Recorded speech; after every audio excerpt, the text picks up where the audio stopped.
성경신학의 원리에서 기독교 인식론이라고 이렇게 이해를 하시면 된다고 그랬죠. 그래서 여기서는 이제 원리 문제, 인식론을 다루는데 도대체 인식의 대상이 무엇이냐, 무엇을 우리가 알아야 되느냐, 이것이 제 1절에 나옵니다.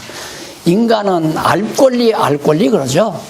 요즘에 일반 사회에서 국민의 알 권리를, 그게 바로 인식이라고 하는 것이 인간에게만 특수하게 주어진 하나님의 은총이죠. 인식할 수 있다는 것이 본능적으로 인식하는 거하고 구체적으로 교육을 통해서 인식하는 거하고는 다르잖아요. 인간에게는 바로 교육을 통해서 인식할 수 있는 기능을 하나님이 주신 겁니다. 그런데 성경신학에서는 바로 지식의 근원이신 하나님을 인식의 대상으로 삼는다라는 거. 그게 풋노트 각 줄을 보면 한쪽 가로 1번 하단에 나오죠. 시편 111편 10절에 여호와를 경외함이 곧 지혜의 근본이라 그 계명을 지키는 자는 더 좋은 지각이 있나니 여호와를 찬송함이 영원히 있으리로다. 그러니까 여호와를 경외함이 지혜의 근본이다. 예. 우리가 인식할 수 있는 최고의 근원이 누구냐면 하나님이라는 얘기죠. 하나님이 바로 인식의 대상이 된다. 그래서 넘어가서 60페이지의 두 번째 줄 중간에 보시면 그러므로 성경신학에서는 하나님을 인식의 직접 대상으로 삼고 하나님이 지으신 피조물과 섭리하시는 모든 사건들을 간접 대상으로 삼는다. 그런 신학은 그냥 고질 시각에 하나님만 알면 되느냐? 그게 아니죠. 직접적으로는, 근원적으로는 여호와 하나님을 아는 것이 지식의 대상이고, 하나님이 간접적으로는 바로 하나님이 지어놓으신 만물과 그 다음 하나님이 섭리하시는 역사, 내용이죠. 삶. 그래서 이 모든 것이 우리 성경신학의 대상이 될 수 있다. 직접 대상, 간접 대상으로서.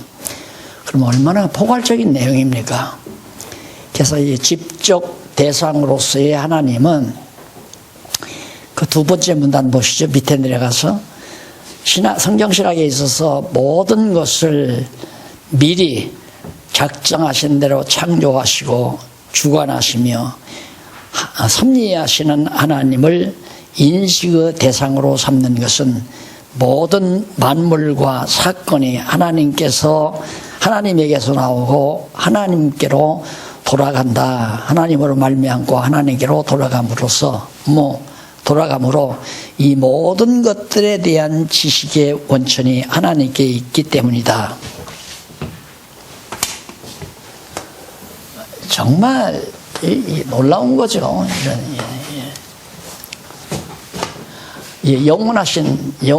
영원하신 하나님이 작정하셨잖아요. 작정하신 대로 계시하시고, 계시가 끝나면 다시 우리가 모든 것이 하나님께로부터 나와서 하나님으로 말미암고 다시 하나님께로 돌아간다. 다시 영원한 세계로 돌아간다, 이거 말이죠. 누가? 하나님께서.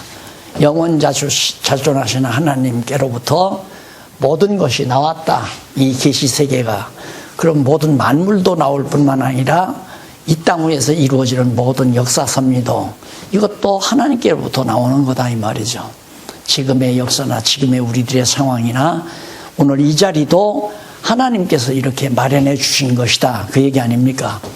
모든 것이 하나님으로부터 나오고 하나님으로 말미암고 다시 하나님께로 돌아간다. 계시가 끝나면. 그러니 이 하나님을 안다고 하는 것이 지식의 근본이 될 거 아니냐. 지혜의 근본이고. 하나님을 알아야 하나님이 계시하신 이 모든 만물도 알고 또한 이 땅 위에서 이루어지는 역사 내용도 해석이 가능하고. 그래서 기독교는 신관이 매우 중요하고, 신관을 알면 인간관, 역사관, 세계관, 그게 나온 게 성경적 기독교 아니에요?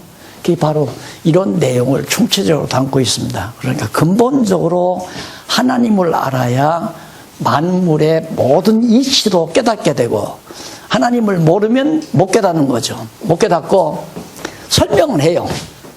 그래서 물이란 뭐냐? 물이란 산소와 수소가 합쳐진 게 물이다. 이건 설명이에요. 그런데 이 그는 누가 이걸 모른단 말입니다. 누가 산소와 수소를 만들어서 이것이 합쳐져 가지고 물이 되게 했느냐? 이건 말 못하는 거예요. 누가를 말 못하잖아요. 그러니까 누가는 누구냐면 하나님이죠. 그러니까 하나님을 지식의 근본 대상으로 이게 삼아야 하나님께서 산소를 만드시고 수소를 만들어서 물이 되게 하셨다. 이렇게 설명이 완전하잖아요. 그러니까 하나님을 빼면 자연이에요. 자연. 이게.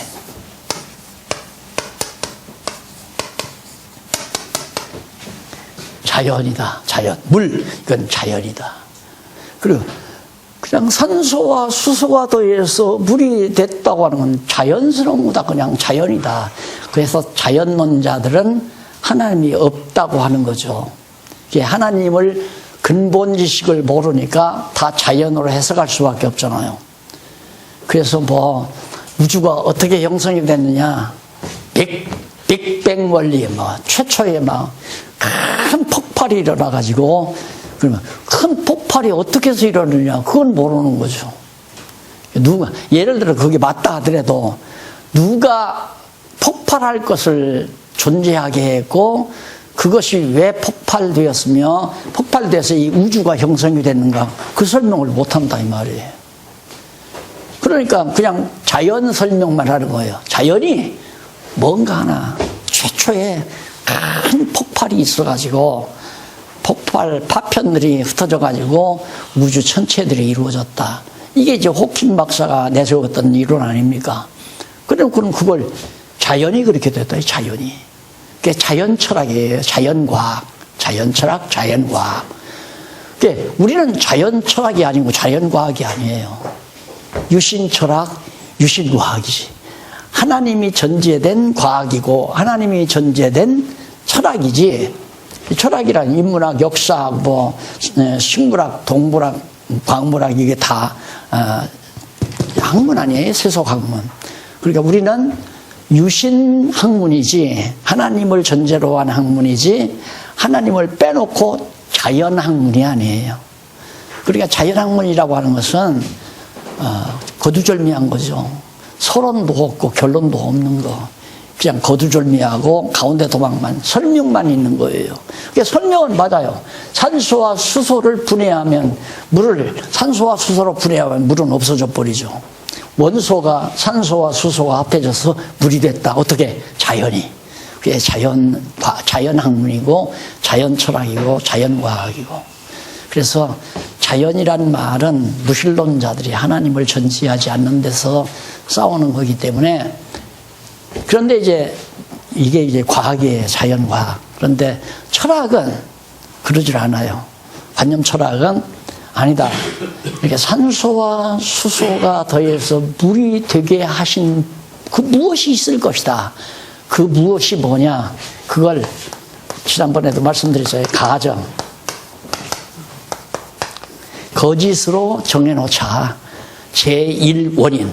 어떤 제1원인이 있어가지고 무언지는 모르지만 그 원인에 의해서 물이 만들어졌는데 어떻게 산소와 수소를 합쳐서 물이 되겠다. 그 무엇이, 그 누구가 그 말이죠.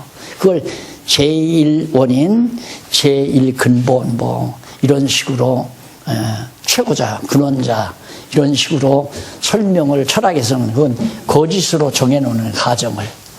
우리는 가정이 아니라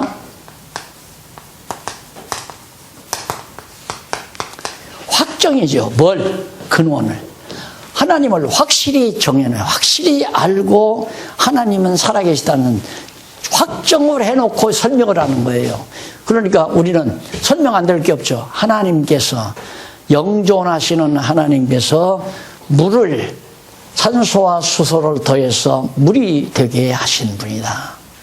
이게 이제 바로 올바른 서론, 서론이 있고 주어가 있고 그 다음 목적어가 있고 방법들이 나오고 하나의 완벽한 문장으로 인식을 하게끔 만들어 놓잖아요. 그러니까 하나님을 알면 역사도 바르게 해석이 되고 하나님을 알면 식물도 바르게 해석이 되고 어떻게 길가에 꽃 한 포기가 자라나느냐 그러면 아이들한테 야, 저 태양에서 따뜻한 빛을 내려서 오는데 여기에서 이파리에서 동화작용을 하는 거야. 그래서 뿌리가 자라고 이파리가 피는 거야. 그건 과정이지. 그 다음 아이가 똑똑하면 그럼 해는 누가 어떻게 해서 해가 생긴 거야? 결국 따지고 들어가면 하나님이 없다고 하는 사람은 가정을 할 수밖에 없어요. 가정을 하거나 아니면 자연이 그렇게 되는 거야. 이렇게 설명할 수밖에 없잖아요. 그러니까 그건 지식이라고 말할 수도 없는 거예요. 완벽한 정보가 아니에요. 그걸 가르치려고 우리들이 자식 낳아서 뼈 빠지게 돈 벌어가지고 수천만 원씩 등록금 내가지고 대학을 보내고 그러잖아요. 이 엄청난 올바른 지식을 알 수 있는 놀라운 재료가 바로 성경에 있는데 자식들에게 성경은 안 가르치고 세상적인 헛된, 거짓된, 속임수에 불과한 자연이 어디 있어요? 자연이 있어요. 그냥 그 자체가, 산소와 수소 자체가 자연이 스스로 그렇게 그렇게 됐다, 그 말이에요. 그 자연이라면. 그러려는지 아니에요? 이거 스스로 자자. 산소와 수소가 스스로 그렇게 물이 되도록 했다, 그 말이죠. 그럼 이 세상에 산소와 수소가 얼마나 많아요? 그럼 계속해서 물되게 되면 우리는 물 속에서 벌써 물매장돼서 다 죽었을 거예요. 이 천지가 물뿌리였을 건데. 목사님 안 그래요? 지금 산소, 수소가 얼마나 많습니까?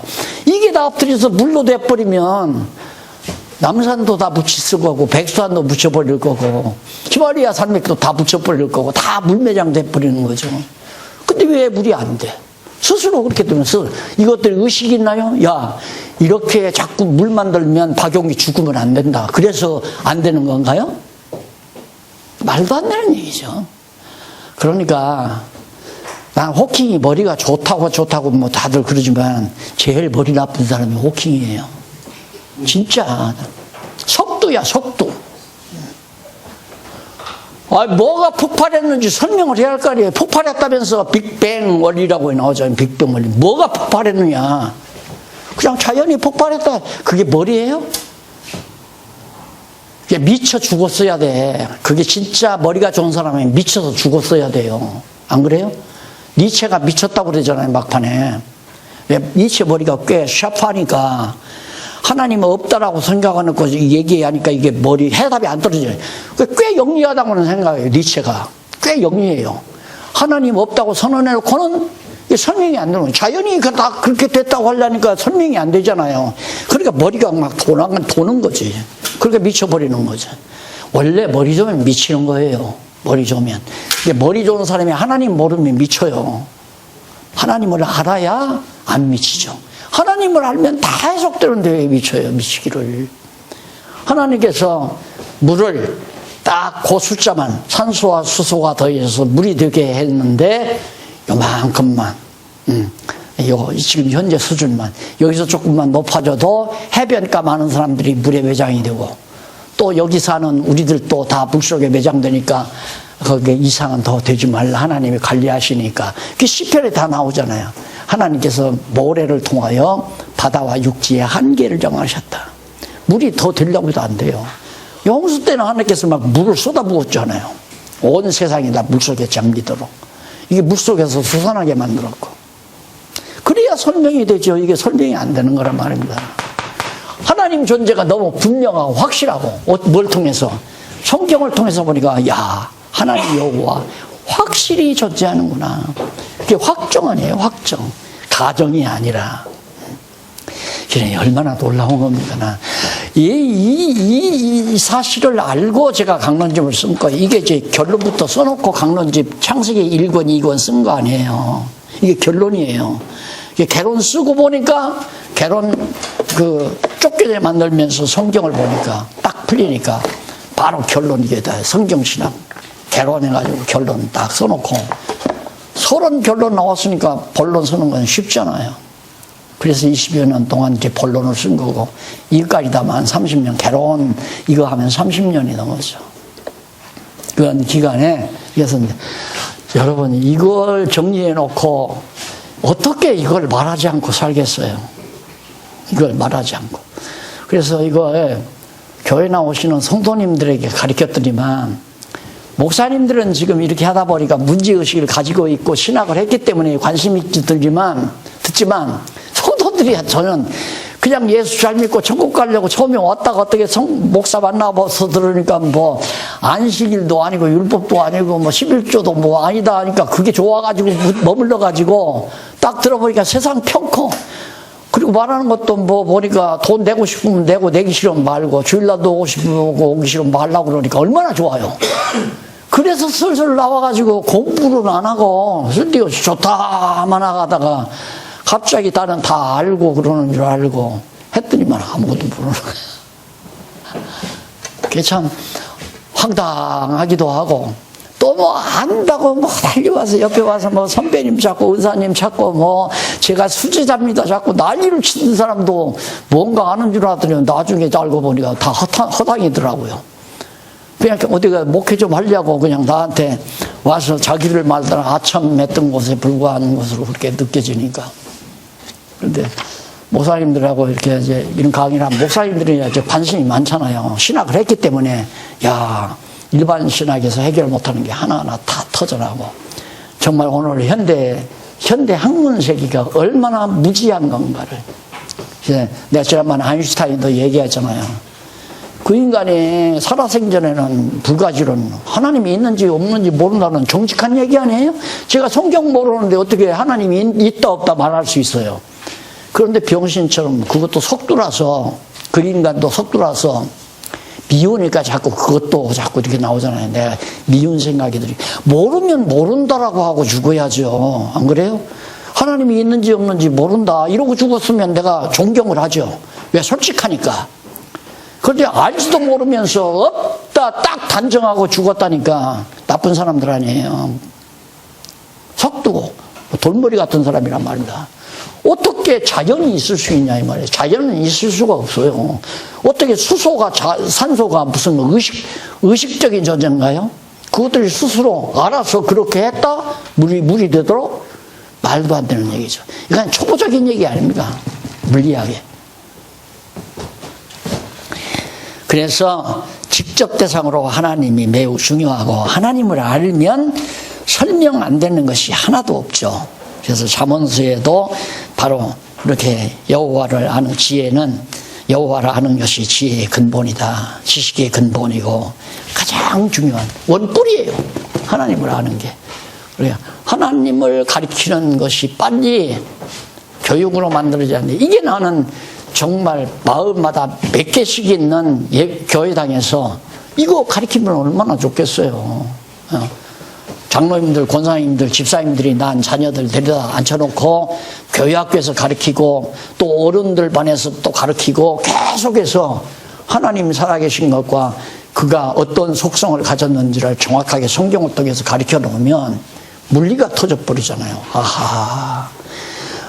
화학도 마찬가지고 모든 물리학도 마찬가지고 역사도 마찬가지고 이게 다 하나님이 그렇게 하신다는 게 성경에 다 나와 있잖아요.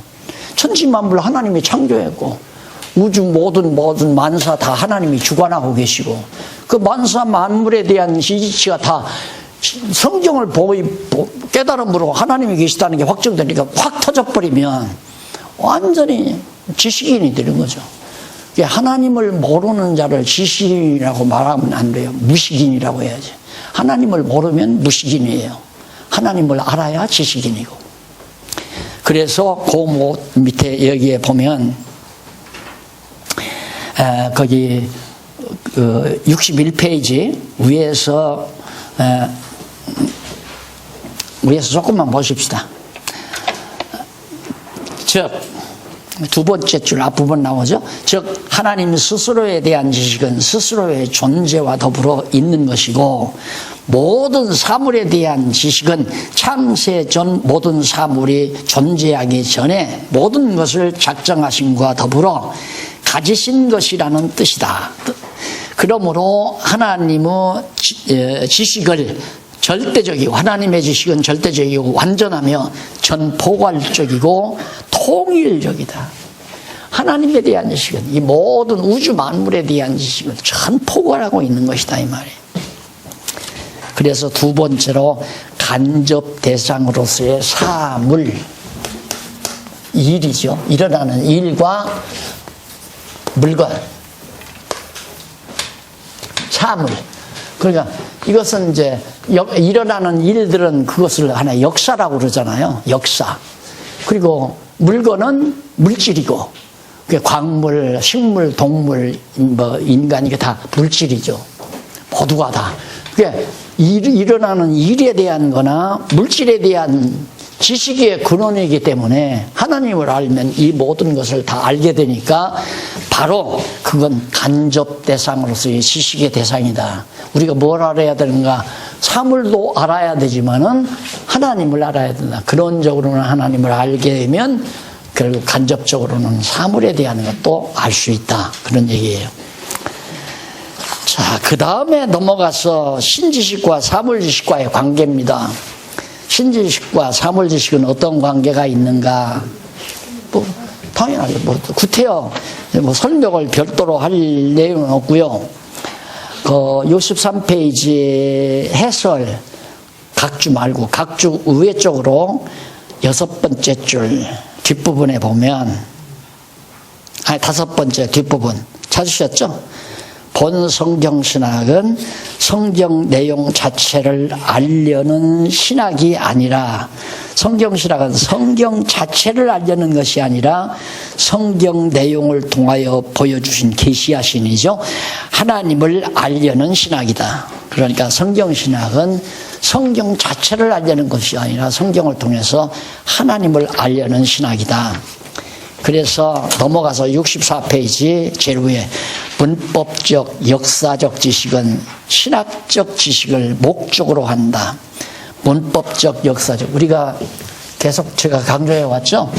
성경 해석은 문법, 역사, 그 다음 신학.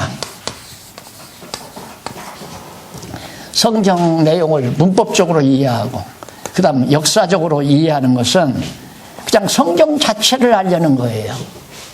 그러니까 지금까지는 이거죠. 그래서 이걸 내용 분석이라고 하잖아요. 내용. 성경 내용을 아는 거예요. 그 성경 내용을 알면 뭐예요?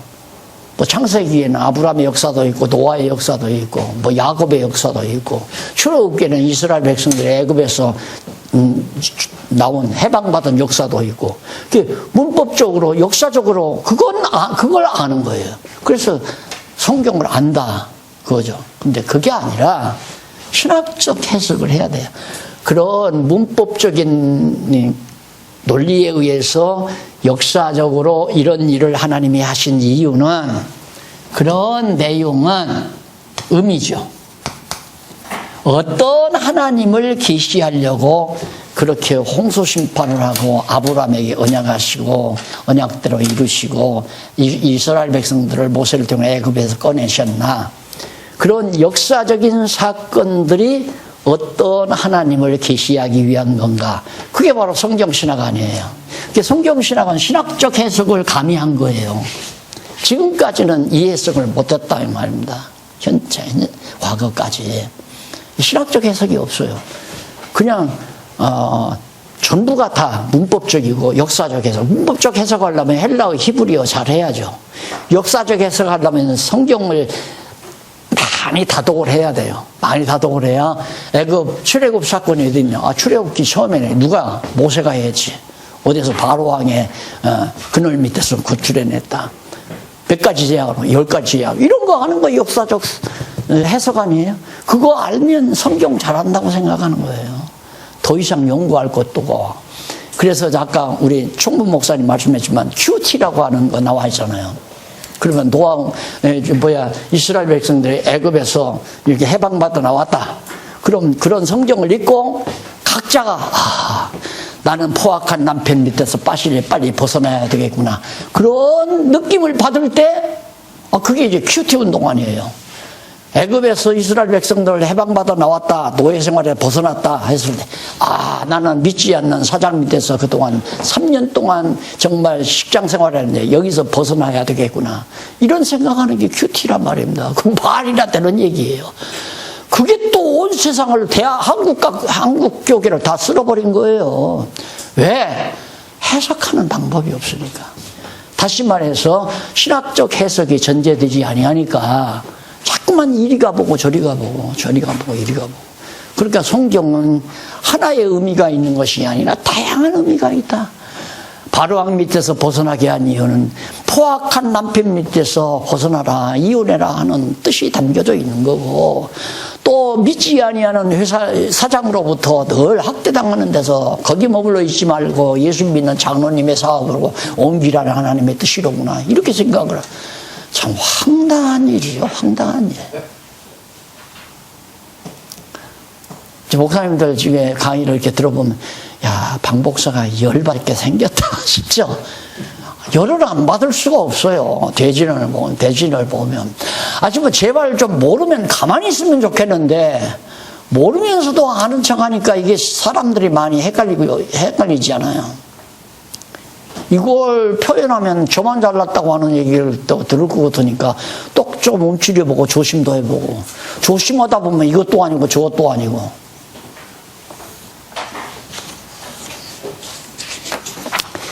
자, 그 다음 점은, 이건 보조적인 사물에 대한 지식은 하나님을 알아가는 하나의 보조 역할을 하는 거죠. 그러니까 바울이 그랬잖아요. 하나님이 지으신 만물 중에 하나님의 신성과 지혜가 다 보여 알게 됐다고 로마서에 나오잖아요. 그러니까 하나님이 섭리하시는 이 사물을 잘 보면 신성과 능력이 다 드러나요. 아침에 딱 일어나 보니까 창문이 훤히 밝아요. 아직 태양이 안 떴어요. 그 창문을 훤히 바라보고 있으니까 저 창문 동쪽에서 밝은 태양이 올라와요. 그 신성과 능력이 드러나는 거 아니에요? 그런데 하나님을 모르면 그거 신성으로 보이는 게 아니에요.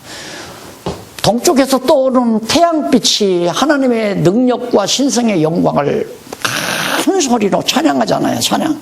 그러니까 우주 속에 하나님의 음성이, 말씀이 꽉 들어찼다. 천지에 하나님의 말씀이 꽉 차 있다 하는 거예요. 바로 떠오르는 태양도 하나님 말씀이에요. 내가 이렇게 한다.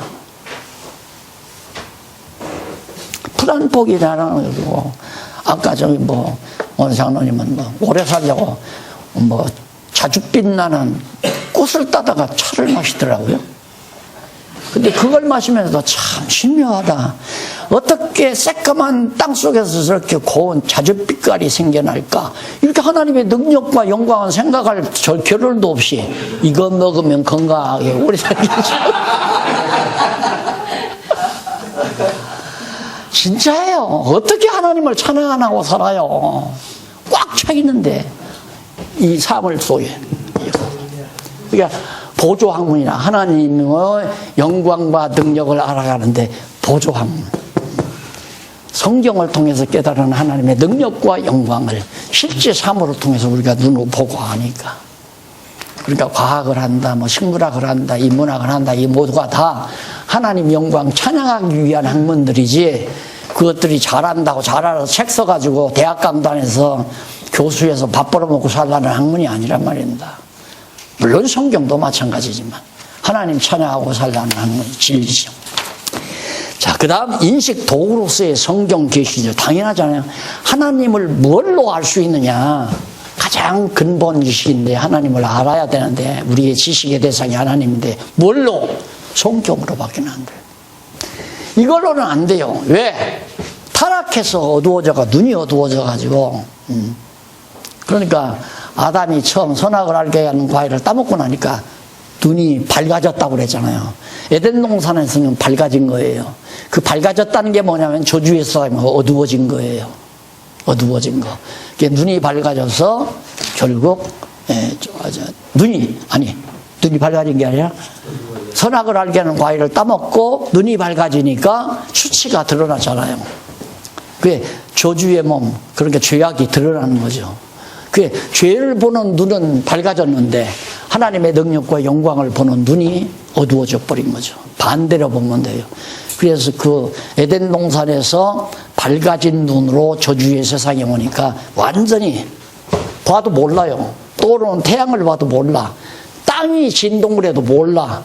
지구가 뱅글뱅글 도는 줄 알아도 그 돌기는 뭐가 돌아. 가만히 있구만. 이게 가만히 있다고 생각. 아니에요. 엄청난 속도로 지구가 지금 돌고 있잖아요. 우리가 우주선 타고 지금 살고 있거든요. 우주선 타고. 그러면 지구를 한 바퀴 삥 도는데 24시간 걸릴 수 있나? 아니, 더 걸려요. 비행기 속도로 비행기를 타고 돌면 24시간이 더 걸려요. 지구를 한 바퀴 돌려면. 그런데 그러면 비행기가 공중이 대기권을 벗어 공중에 가만히 있으면 지구 한 바퀴 24시간 만에 돌아버리잖아요. 지구 한 바퀴 우리가 돌아가는 거죠. 가만히 있는데도. 그러니까 이런 것들이 모두가 다 하나님의 능력과 신성을 우리에게 보여 알게 하는 사건들인데 그거에 다 자연히 그렇게 된다 이거야. 어떻게 지구가 자연히 돌아가 뱅글뱅글. 말도 안 되는 얘기지. 자연이란 말을 쓰기가 싫어도 이런 말을 안 쓰면 소통이 안 되니까 쓰면서 결국 이제 하나님을 소개하는 거죠. 그래서 말씀이 계시된 성경이다 했을 때 첫째 뭐가 여기서 로고스라고 나왔잖아요. 로고스. 이 말씀이라는 얘기거든요. 생명. 말씀이 생명, 능력, 원리 이런 뜻인데 하나님 이 말씀이 곧 생명이시오. 하나님은 생명이시고 그리고 말씀이 곧 말씀이 육신이 되어 오셨다. 그 말씀이 또 하나님이시고 그 하나님이 육신을 입고 오신 것이 예수 그리스도다. 이렇게 나오잖아요. 그러니까 성경에는 뭐가 기록되어 있는가? 하나님께서 영원자존하신 하나님이 작정하신 말씀, 이 말씀이 여기에 계시된 거죠. 그래서 말씀이 계시된 성경이기 때문에 성경을 알면 하나님도 알고 하나님께로부터 나온 만물도 알고 그렇게 되잖아요. 사물도 알고 이 하나님의 모든 말씀대로 창조하시고 섭리하시는 사물도 자연히 하나님을 알면 다 알게 된다. 그 다음에 이제 영감으로 기록된 성경 두 번째는 하나님 말씀이 기록된 성경일 뿐만 아니라 하나님께서 영감으로 모세를 통하여 다윗을 통하여 모든 족장들을 통하여 기록하게 한 거죠. 성경이라는 게. 그래서 영감의 방식에 대한 문제가 나오는데 영감의 방식이라고 하는 것은 축자적이냐 의미적이냐 이런 얘기 많지만은 그냥 영감으로 하나님께서 하신 거기 때문에 축자적으로 영감했다 뭐예요? 예를 들어 바울이 빨리라고 축자적으로 꼭 그렇게만 해야 하느냐 속히라고만 안 되느냐 그게 아니죠. 그 이제 축자 영감설 아니에요. 글자 하나하나까지라도 하나님 영감했다.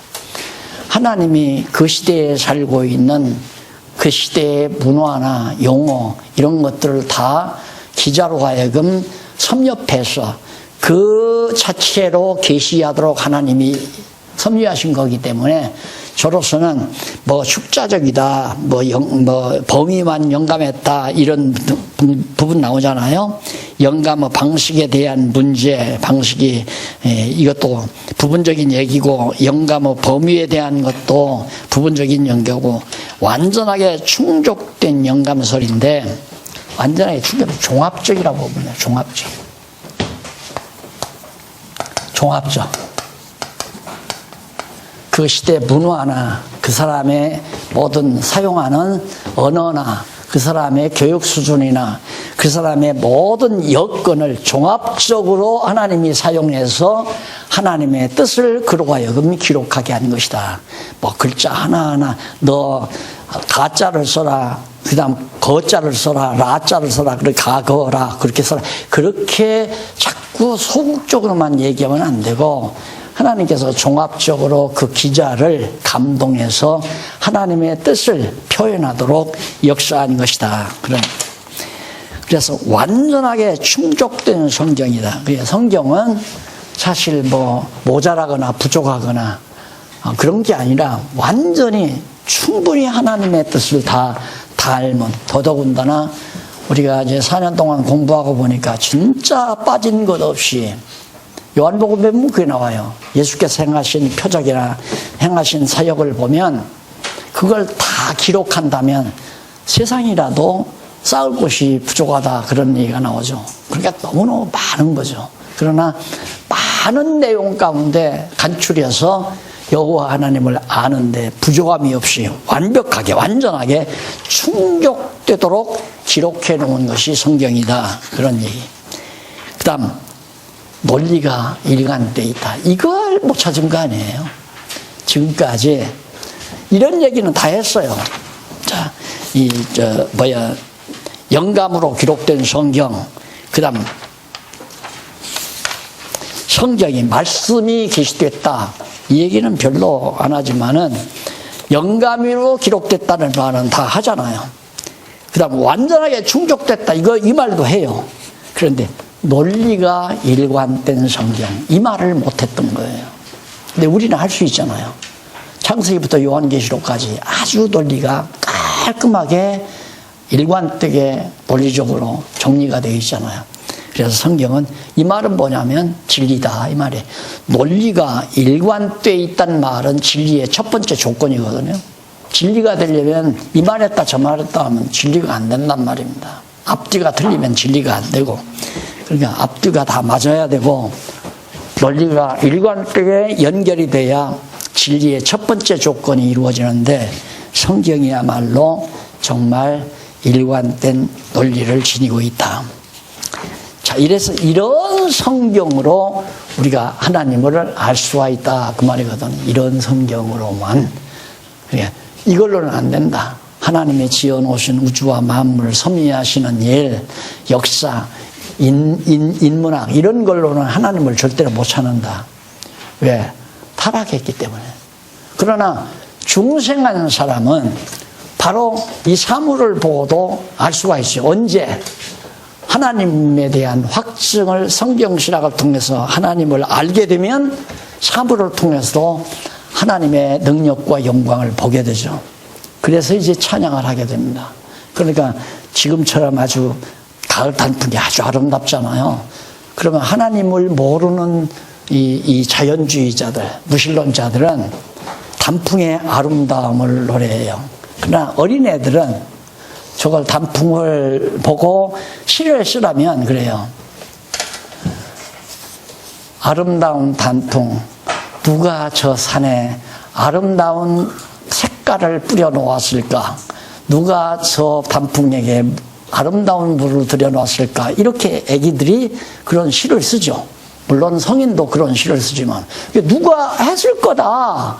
그렇지만 자연주의자들은 누가가 뭐냐, 그냥 스스로 자 햇빛을 받고 공기의 영향을 받아서 나무가 단풍이 된 거지. 그게 자연론자들 아니에요. 그래서 언젠가 제가 말씀드렸죠. 이대 철학과 교수가 한번 날더러 기독교 철학, 기독교에 대해서, 종교 문제에 대해서 과목이 있대요. 그러니까 와서 한번 특강도 해줬으면 좋겠습니다 해서 한번 갔댔거든요. 근데 이때쯤 된 거예요. 가을쯤. 교정에 딱 들었으니까 찬바람이 쏙 불면서 교정에 낙엽들이 이렇게, 가을 낙엽들이 막 둥글어가요. 그걸 보면서 어리석은 신학자들은 가을의 낙엽이 교정에 뒹구는구나, 이렇게 노래할 거다는 얘기죠. 그 생각을 하면서 이제 시간이 돼서 날 소개받을 때가 다 됐었어요. 근데 그 이대생들이 그때 한참 내놓는 말이 뭐냐면, 교회는 다 골빈 사람들만 가 있다 이거야. 골치 않은 사람은 없고 골이 텅 비어 있는 사람들만 가 있는 곳이 교회다 이다. 그 이대가 기독교 학교 아니에요. 자, 그런 정도까지 돼버렸다면 끝난 거 아니에요? 여기에 발돋움 못하면 끝나요. 확증을 봐라. 하나님 분명히 확실히 살아계시다. 근데 나는 가서 딱 소개받고 나가자마자 나를 소개하면서 저는 하나님의 존재를 확증하고 믿는 목사 아무개입니다 하니까 이 하고 야지가 나오더라고요. 몇백 명 되는 학생들에게서 막 하고 야지를 해요. 그래서 나는 까딱하라고 미소를 지으면서 제가 오늘 교정에 바로 들어섰거든요. 교수님의 초청을 받고. 그런데 교정에서 바람결에 낙엽이 뒹굴어가는 모습을 제가 봤습니다. 하나님이 없다고 하는 사람들은 낙엽이 가을 바람에 교정에 뒹군다라고 노래합니다. 하지만 하나님이 있다고 믿는 나 같은 사람은 하나님께서 낙엽이 되게 해가지고 나무에서 떨어져서 가을 바람에 교정에서 뒹굴어 가게 하신다라고 그렇게 노래합니다. 찬물 끼얹은 듯이 쪼개요. 그만 한마디 해놨더니만. 그래도 나도 가만히 있었죠. 한 30초 동안 가만히 있어서 눈치를 보니까 하여튼 딱딱도 안 하고 가만히 있어요. 야, 저 이상한 인간이다. 그렇게 생각했는지 그 다음에 끌어가죠. 하나님이 존재하자면 아무것도 설명할 수 없습니다. 모든 사물이나 역사나 만물은 하나님이 존재돼야 설명이 가능한 거고 설명을 못하게 되면 그래서 그것을 자연이라고 합니다.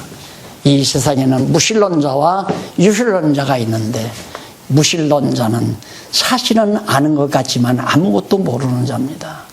하나님을 아는 자가 진짜 참 지식인입니다 하고 딱 이끌어하더니만 조용히 듣더라고요.